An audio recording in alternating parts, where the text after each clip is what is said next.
That Monday morning, the old courthouse loomed cold and ominous, its marble steps worn from the cumulative tread of footsteps leading to a fate which was to shake an entire city. Sarah Thompson, 35, black, mother of 3, wedged up those steps with her court-appointed lawyer, shaking hands and high head. Inside courtroom 7B, the air felt as heavy as ice. Sarah sat up straight in her chair, in her finest navy blue dress, the one she reserved for Sunday church. It was 3 months of strain in county jail waiting for this day. A small bottle of prescription pills found in her car without a label brought her here, even as she tried to explain. They belonged to her elderly mother. Judge William Harrison entered the courtroom at precisely 9 a.m. Everyone rose as he made his way to his bench, his black robe billowing behind him like a dark shadow. At 63, he had spent 15 years on this bench, and his penchant for being tough was well known throughout Jefferson County. Not openly discussed, but widely whispered were the inordinately harsh minimum sentences for minorities. The prosecutor, a blond young man named David Reynolds, made a case that sounded routine. Simple possession, no intent to distribute. Similar cases generally resulted in probation or, at most, a few months in county jail. Reynolds himself looked uncomfortable as he went through the motions, his voice without the usual force he brought to more serious cases. Sarah's public defender, Mark Wilson, made the best he could out of little time and resources. He spoke of Sarah's clean record, her volunteer work at the local food bank, and her position as the sole supporter of her 3 children, Michael, 14, Lisa, 11, and James, 8. He explained to him how she worked 2 jobs, morning shifts at the local diner and evening work as a cleaning supervisor at the city hospital. "Your Honor," Wilson said, his voice echoing in the quiet courtroom, "Mrs. Thompson is a pillar of her community." The bills in question were her mother's heart medication. While she should have kept them in their original container, this was a simple mistake, not a crime deserving of harsh punishment. Judge Harrison's face remained stone cold. His pale blue eyes never shown warmth during the defense presentation as he looked down from his high bench upon Sarah. The few spectators in the courtroom, law students for the most part, or people waiting for their own cases to be called, knew something was different with this hearing. It was time for Sarah to speak, and graciously, she rose to her feet. "Your Honor," she said in a steady voice, "I know I made a mistake, but my children need me. My mother needs me. I learned my lesson, and I promise you'll never see me in this courtroom again." The judge started off, first of all, with an extremely long, awkward silence. He shuffled papers on his desk, removed his glasses, cleaned them with a white pocket handkerchief in a slow motion. When he finally spoke, his voice carried a chill that sent everybody in the courtroom shivering. "Mrs. Thompson," he said, enunciating each word, "this court has seen too many excuses, too many promises of reform. The law must be upheld, and examples must be made." He paused, putting his glasses back on. "Taking into consideration the evidence presented and your apparent lack of respect for the law, I hereby sentence you to life imprisonment with the possibility of parole after 25 years. The courtroom erupted in shocked gasps. Sarah's lawyer jumped to his feet. "Your Honor, this is highly irregular. The sentencing guidelines for this offense." Silence. Judge Harrison's gavel crashed down. "One more word, Mr. Wilson, and you'll be held in contempt." BFF removed the prisoner. Sarah simply stood there, frozen in a daze. The baya came near her, handcuffs at ready, cold metal snapping shut around both wrists. It wasn't until then that she finally began to break down. Quiet sobs racked her body, echoing through the stunned courtroom. Even the prosecutor looked taken aback, chuffing his papers nervously and refusing to meet anyone's eye. Law students in the gallery were madly taking notes, recognizing they were observing something that was unique and terribly incorrect. As Sarah was ushered away, her final words reverberated through the courtroom. "Please, someone call my children's school. They're waiting for me to pick them up today."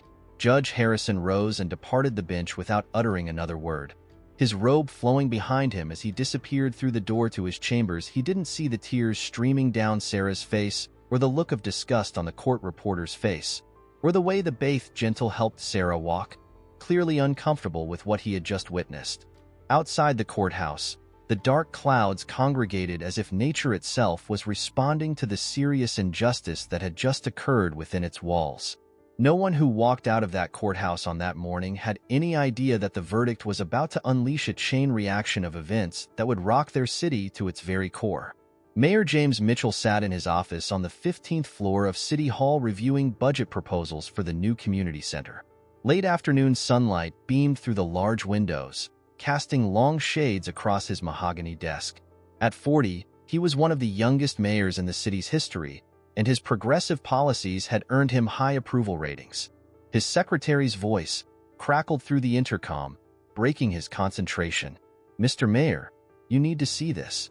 Channel 7 News is running a breaking story about a sentencing at the courthouse." James reached for the remote and turned on the wall-mounted TV. His coffee cup hit the floor when he saw the face on the screen. A news ticker across the bottom read, "Local mother sentenced to life for minor drug offense." His hands started to quiver. Few people knew that Sarah Thompson was, in fact, Sarah Mitchell, his wife of 12 years. They had kept their marriage private to protect their children, to let Sarah live a normal life away from political scrutiny. They lived in different houses during the week, meeting only on weekends at their lake house, where they could be a regular family. "Cancel all my meetings," he ordered through the intercom, his voice fighting for stability. "And get me District Attorney Chan on the phone immediately." As he waited for the call, James paced his office, loosening his tie. A careful plan to keep their marriage private now felt like a terrible mistake. He hadn't even known about Sarah's arrest. She must have kept it from him to protect his political career, just as they had agreed years ago. If anything ever happened. He stopped at the window, looking down toward the city he governed. Memories rushed in. Their private wedding on a quiet beach, the births of their children, weekend barbecues at the lake house, quiet nights stretching out into their future, all of it now called into question by one judge's racist decision. His private phone buzzed. A text from Michael, their oldest son. "Dad, something's happened to Mom. They're saying it's on the news. What's going on?" Before he could reply, District Attorney Rachel Chin's call came through James. She said, skipping formal greetings, "I just heard this is completely irregular. Harrison has gone too far this time." Rachel James' voice was tight with emotion. "I need you to understand something, Sarah Thompson. She's my wife." The silence on the other end lasted several seconds. "Your water finally managed. How is that possible? We've worked together for 3 years. We kept it private to protect our family," James explained, sinking into his chair. "But now I have to go public. I can't let her do 25 years for taking her mother's heart medication in the wrong bottle." Rachel's legal mind was already working. "This changes everything. Harrison has no idea he just sentenced the mayor's wife to life in prison. The press will have a field day when they find out. But more importantly, this level of sentencing for a first-time minor offense, James. This could expose years of his discriminatory practices." A knock at the door interrupted them. James' chief of staff, Tom Wilson, entered with a stack of papers. "Sir, we got reporters gathering in the lobby. Someone leaked that you canceled all your meetings after the Thompson sentencing. They're asking questions." James straightened his thigh and stood up.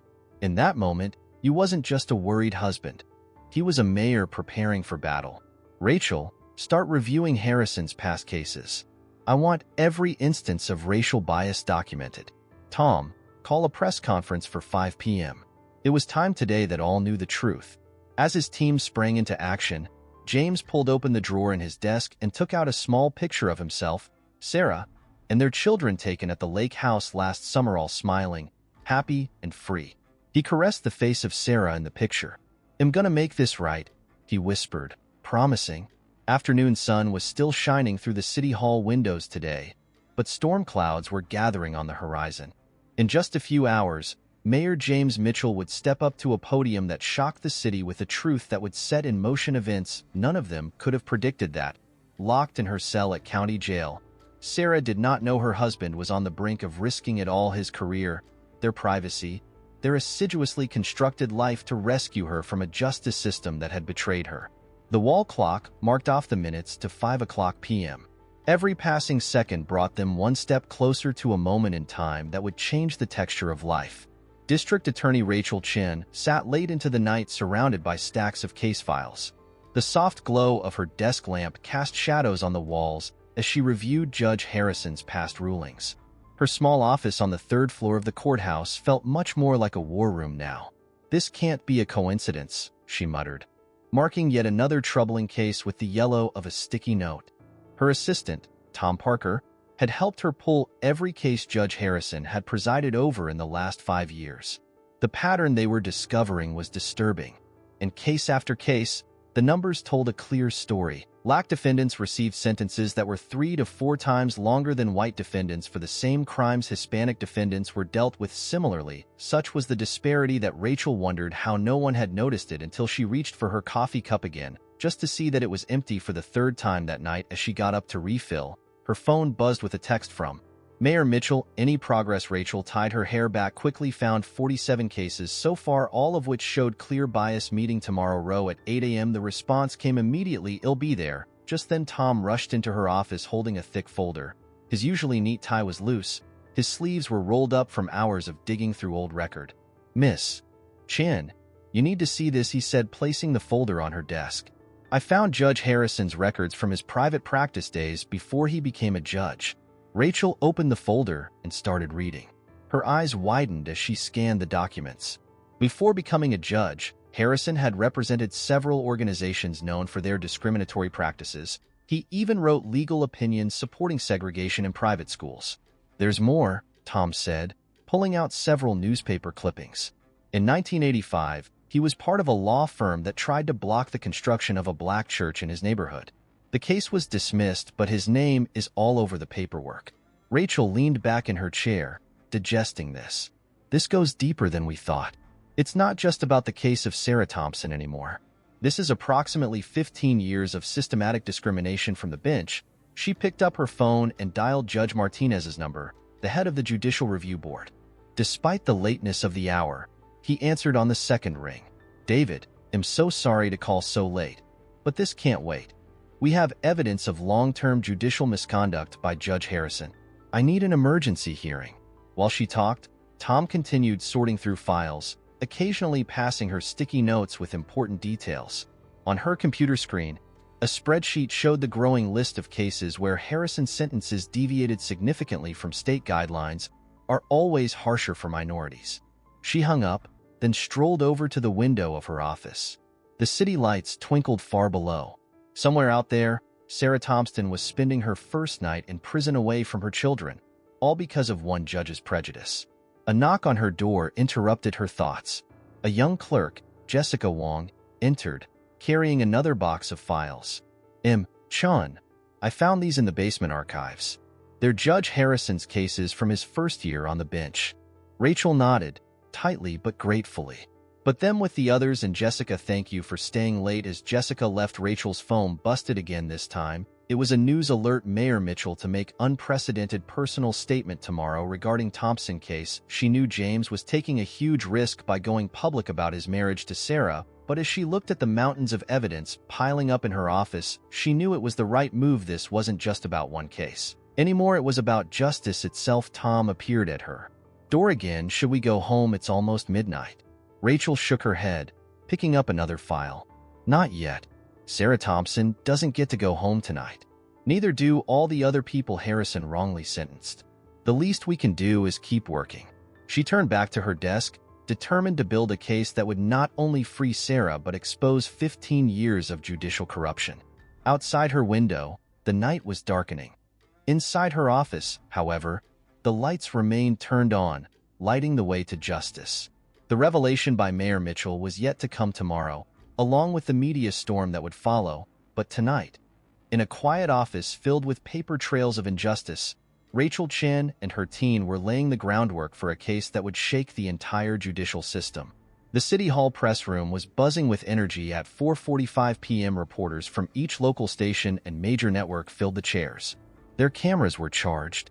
None of them knew why Mayor James MIT that called an emergency press conference, but rumors were flying in about its connection to the shocking Thompson sentencing. James stood behind the stage, smoothing his tie for the 10th time. His chief of staff, Tom Wilson, reviewed the prepared statement with him one last time. The mayor's hands shook slightly as he held the paper, thinking about Sarah spending her second night in prison. "Are you absolutely sure about this?" Tom asked quietly. Once you make this announcement, there's no going back. Your private life, your children's lives, everything will change. James looked at the wedding ring he now wore openly on his finger, usually kept hidden in his pocket during public appearances. Sarah's that was worth it. The truth is worth it. At precisely 5 p.m., Mayor Mitchell walked to the podium.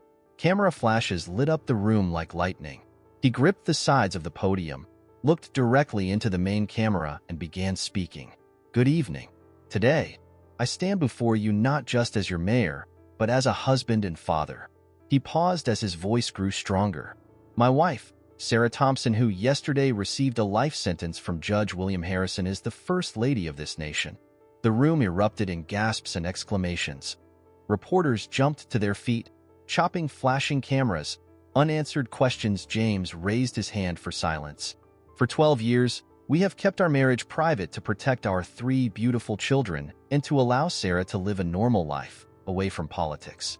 That privacy has now become a weapon used against her. He pulled out a family photo from his pocket and held it up. This is our family. Sarah is not just case number 47,800 cases ready for the question she knew would come. Judge Harrison's sentence is not just an attack on my wife, James continued, his voice rising. Controlled anger, but it is a symptom of a deeper problem in our system of justice. A problem of bias and prejudice that has gone unchecked for far too long. News spread quickly through the county jail that an imminent announcement would be carried via television news, and inmates and prison guards alike had gathered around the common area television. On her bed in prison, Sarah cried to see her husband put everything on the line for her, while at City Hall, James revealed the preliminary findings of Rachel's investigation.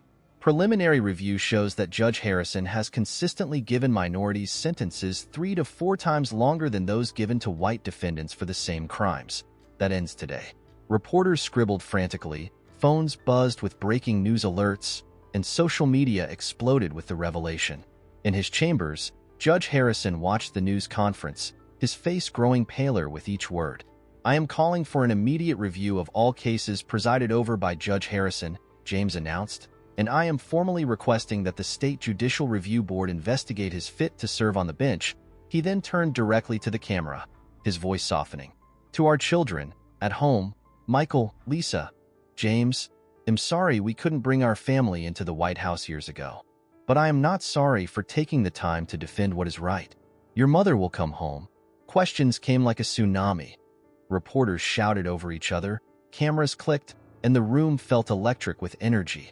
James responded to each question with calm, revealing more about their life together, about Sarah's case, and about the investigation into it. Through their windows, the people of the city witnessed how their mayor was transformed from a politician into a husband fighting for his wife in social networks. Hashtag Justice for Sarah and hashtag Investigate Harrison became viral at the end of the press conference. He knew he would never be the same after walking away from that stage. When his phone beeped with a text from his son, Dad, you are amazing. Mom would be proud. He knew he was in the right. The truth had finally been brought to the surface, and like a stone thrown into still water, the ripples would go far beyond one family, one judge, or one city. The fight for justice was only just beginning. The morning after Mayor Mitchell's revelation, veteran reporter Maria Sant sat at her desk at the Daily Chronicle, surrounded by old newspapers and dusty files. Her editor had given her one mission: dig deep into Judge William Harrison's past. 20 years as an investigative journalist had taught her that everyone had secrets. Judge Harrison, she would soon discover, had more than most. You won't believe what I just found, said her young assistant Kevin, racing toward her desk with a stack of yellowed papers. They were membership records from an elite country club from the 1990s. Judge Harrison's name appeared not just as a member but as board chairman during a time when the club openly refused membership to minorities. Maria had adjusted her reading glasses and begun tapping away at her computer. It was like a dark puzzle coming together, piece by piece. Her phone had buzzed nonstop with tips from people who encountered Harrison over the years. A retired courthouse clerk phoned in with stories about Harrison's early days as a judge. He used to tell racist jokes in his chambers, the clerk whispered, still fear in his voice. After all these years, nobody said anything. He had too much power. By midday, Mariah's office wall resembled a detective's investigation board. Photos, clippings, and sticky notes connected Harrison's past activities with red string. A pattern was clear. Decades of discrimination hiding behind a judge's robe. "Look at this," Kevin said, pointing to his computer. Found Harrison's college yearbook online in it. A young Harrison proudly stood with a fraternity infamous for its racially discriminatory policies. The caption at the bottom of the photo read, "Keeping traditions alive." Mariah's biggest surprise came when she got an anonymous email. It included scanned copies of private letters Harrison had written to various organizations back in the 1980s. In one, he fought integration of local schools. In another, he advocated policies to keep neighborhoods pure.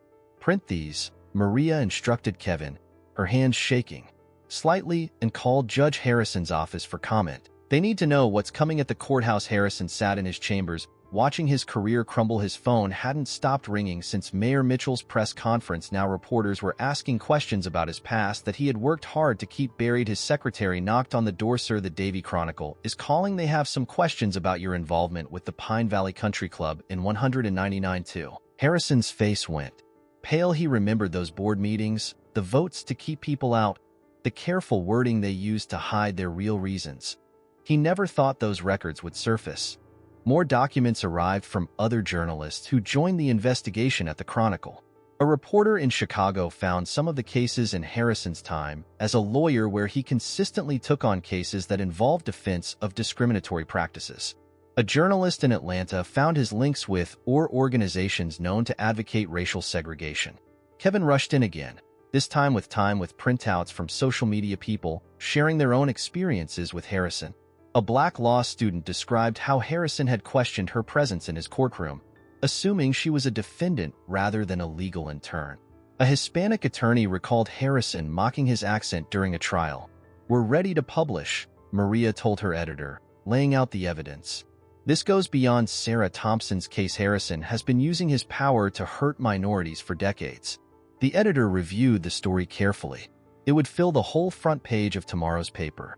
The headline would read, "Judy is dark past 3 decades of discrimination unsealed." As the story went to print, Maria looked out her office window at the courthouse across the street. Harrison was still inside, no doubt, trying to figure out how to salvage what was left of his reputation. But the truth, so long buried, was finally breaking free. Her phone buzzed one final time that day. It was a text from Sarah Thompson's teenage son, Michael. He had dug up her number and sent a simple message. "Thank you for telling me the truth about a man who stole my mother away from me." Maria coughed, wiping at the tear in her eye, and began gathering up her files. Tomorrow, the city would wake up to the full story of Judge Harrison's past, and his carefully constructed image as respected judge was bound to crumble under the weight of his own prejudices. In her jail cell, Sarah Thompson slept soundly that night, unaware that by the morning after, tomorrow, she would be reading all about it. The truth was like sunlight and was about to disinfect decades of hidden darkness in their city's justice system. The morning after the Daily Chronicle's explosive story about Judge Harrison's past, the streets around the courthouse had turned into a sea of peaceful protesters. People of every color from every neighborhood in the city were holding a sea of signs that read "Justice for Sarah" and "No room for racist judges." Reverend Marcus Johnson, a well-respected community leader, stood on the steps of the courthouse as he addressed the growing crowd. At 65, he had seen his fair share of protests, but this one was different. White, black, Hispanic, Asian people from all walks of life stood shoulder to shoulder. "Now we are united, because today is a day when race or wealth won't do. Something stronger unites us all: our struggle for justice." Another protester was Michael Thompson Mitchell, who spoke of his children, 14-year-old Sarah and her siblings, and their grandmother, who stood with them. He held up a sign with a family photo and the words, "We need our mom home." News cameras honed in on the children, their faces powerful symbols now of injustice. Lisa Chin, a local restaurant owner, had closed up her eatery to join the protest. She passed out water bottles and sandwiches to protesters, remembering how Sarah would come into her diner every morning for coffee before work. She always had a kind word for everyone. Lisa told a reporter, "Now it's our turn to stand up for her." Inside City Hall, Mayor James Mitchell looked out his window at the gathering crowd. His phone buzzed with messages of support from mayors across the country. Even the governor had called, expressing his concern about the situation. "Sir," his assistant interrupted, "Reverend Johnson is here with some." They were community leaders, and they had a proposition. Soon, the conference room was filled with religious leaders, civil rights activists, and business owners. And so, they presented their unified front: a citywide boycott of the judicial system until Harrison was removed and Sarah's case was reviewed. "We'll postpone all non-emergency cases," said attorney Mark Wilson. "Every lawyer who believes in justice will stand with us at the county jail." In the common room, Sarah watched the protests on TV. The rest of the female inmates were milling around her, offering words of encouragement. Even though the guards seemed different today, some of them quietly offering her the hope of getting justice. Outside, the crowd had grown to thousands. Students from local colleges arrived with new energy and creative sense. "Judge Harrison, history will judge you. Injustice anywhere is a threat to justice everywhere." A bed above the crowd, Mrs. Peterson, Sarah's 70-year-old neighbor, sat in her wheelchair at the protest holding a simple sign. She was taking my heart medicine. Her presence touched hearts and reminded everyone that Sarah's crime was an act of kindness. Social media erupted with support of End #Justice for Sarah trended all over America. Videos of the peaceful protest spread rapidly among the celebrities. The activists shared the story, and it brought national attention to the little city fight for justice. Local businesses showed support in all kinds of ways. The coffee shop that Sarah worked at then put up a huge "Reserve for Sarah" on sign on her favorite table. The hospital where she worked night displayed a sign, "We stand with Sarah," across it in trance. As the evening began, the protest morphed into thousands of lights flickered in the darkness, growing. Each represented hope for change. Rabbi David Stern, along with Imam Ahmad Hassan and Reverend Johnson and United Body, sent a strong message. "When justice sleeps," Rabbi Stern said to the crowd, "it is our duty to wake it up." The children started a simple chant that spread throughout the crowd: "Bring our mother home, bring our mother home." Home in his home, Judge Harrison watched the news coverage, his hands shaking as he poured another drink. Phone rang nonstop. Reporters, angry citizens, even old friends, distancing themselves from him as well.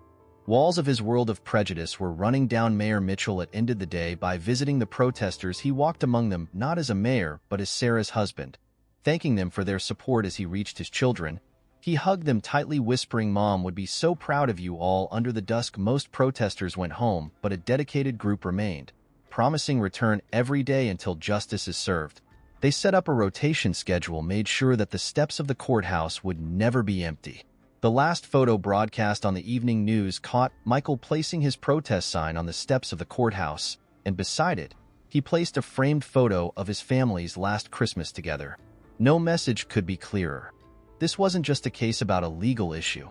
This was about family, community, and the soul of a city. The day may have passed, but deep inside, all knew this was only just the beginning. Tomorrow would bring more supporters, more voices, and more determination to right a terrible wrong. The state appeals. The morning sunlight streamed through the panes and shone brightly inside courtroom 3 of the court building. Every seat was occupied as noted civil rights lawyer Benjamin Carter prepared to present Sarah's appeal. His reputation for fighting injustice had earned him the moniker the Justice Warrior, and today he was working for free.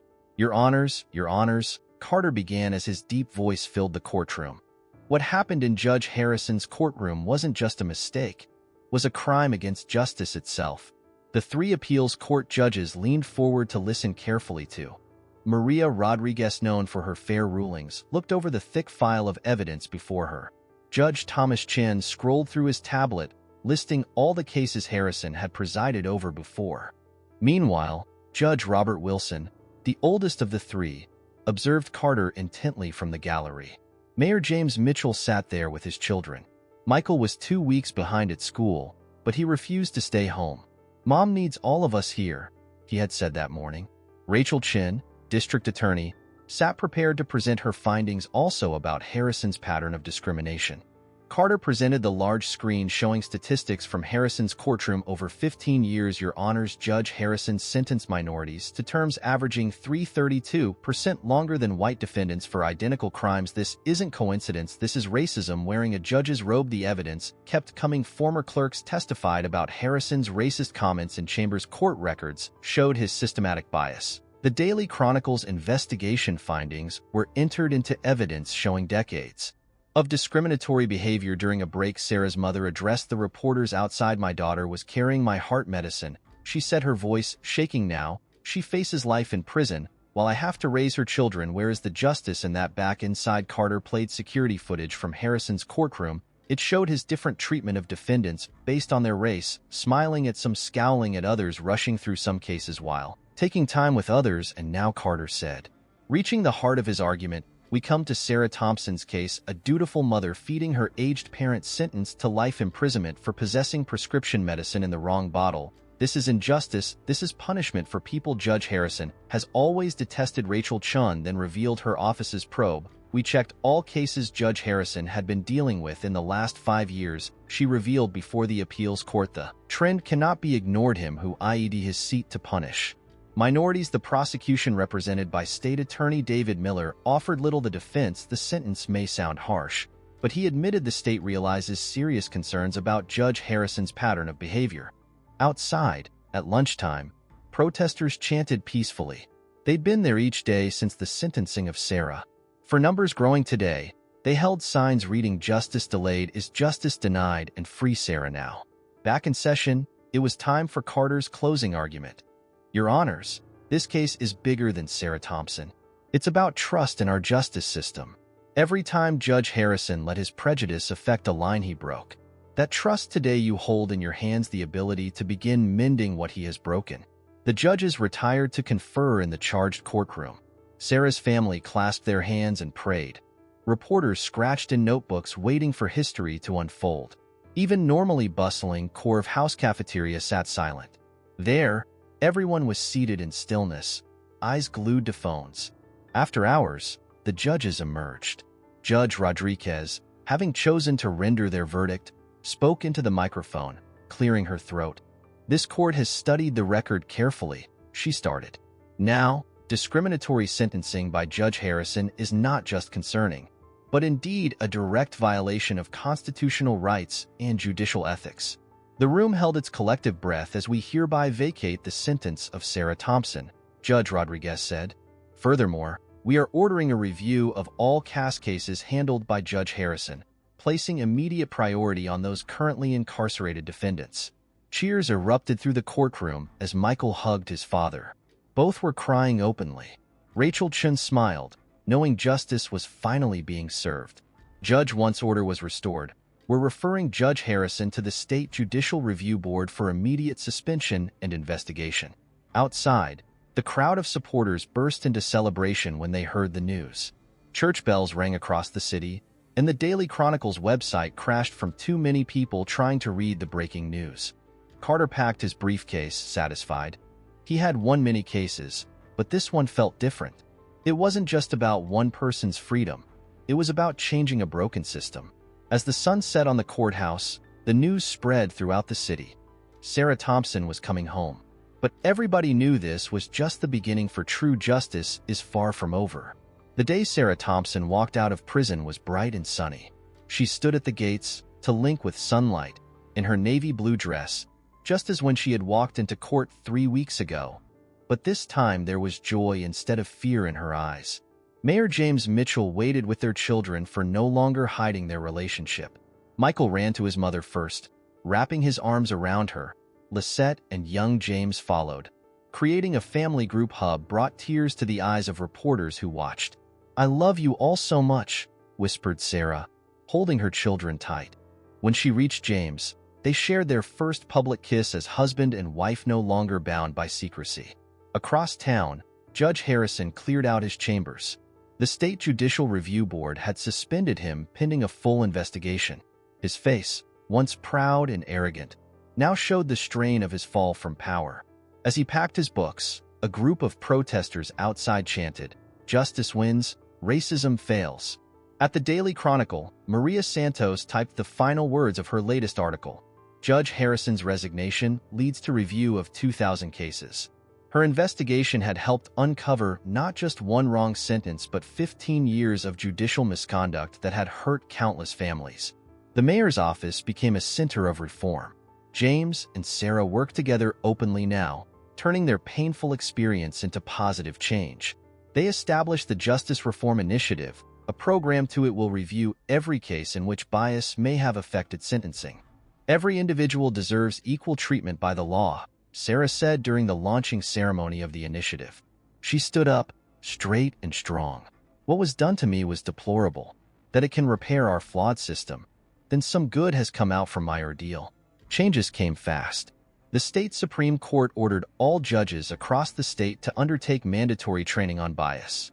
Some new rules ordained that there should be regular reviews made about the patterns of sentencing. Other cities started reviewing their judicial systems too, looking for similar problems. Sarah went back to her normal life, but things were different now. When she returned to work at the diner, customers rose and applauded. At the hospital where she worked nights, her co-workers threw a welcome back party.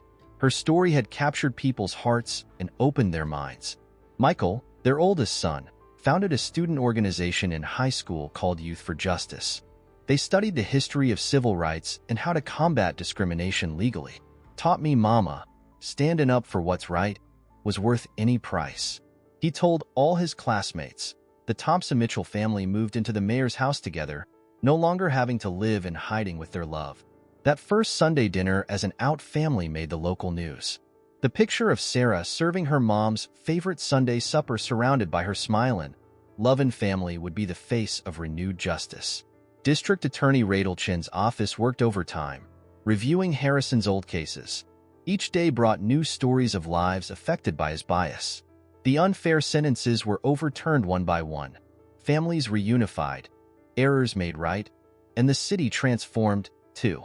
People who had never cared about judicial bias before started paying attention to the court processes. Community groups set up court-watching programs, and citizens asked for accountability from their judges. At the lake house where the family used to hide their weekends together, they now had public gatherings. Sarah started a support group for families who'd been victimized by judicial bias. "We're not hiding anymore," she told them. "We're fighting for change together." 1 month after her release, Sarah stood again now, but this time on the steps of the courthouse. She was not a defendant, rather, a speaker at a justice reform rally. She looked out into the crowd, a sea of faces of every color, in unison for one cause: fairness. "My story, of course, had a happy ending," she said, her voice ringing strong and clear, "but so many others still await justice. Our work is far from done until every person who enters these courts is judged by their actions, not their race," James wrote, watching his wife speak, proud of her strength and dignity. Their private love had become a public force for change. Their children sat next to them, no longer ashamed of who they were as the sun set on the courthouse that evening. Sarah and James walked home, hand in hand. Their children ran ahead of them. They passed the diner where she still worked morning shifts, the hospital where she still helped on nights, and the community center where she now taught others about their rights. The city had changed, a system had been shaken, justice was restored, and a family that once hid in the shadows now walked in the light and showed others the way toward a brighter future. "We did it," Sarah whispered to James as they reached home. "Really did it?" He shook his head. "No," he replied, squeezing her hand. "We're just getting started."